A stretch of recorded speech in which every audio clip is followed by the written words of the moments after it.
que se aclaró. Al reclamar Marcelina casarse conmigo y enseñarle yo la marca que tenía en la piel. Único recuerdo de cuando te abandonaron tus padres en el asilo de pequeño. Me reconoce como su hijo. ¡Qué sorpresa! Sorpresa y chasco. De novio a hijo en un momento.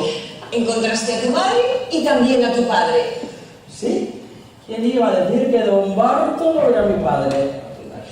Sorpresa tras sorpresa.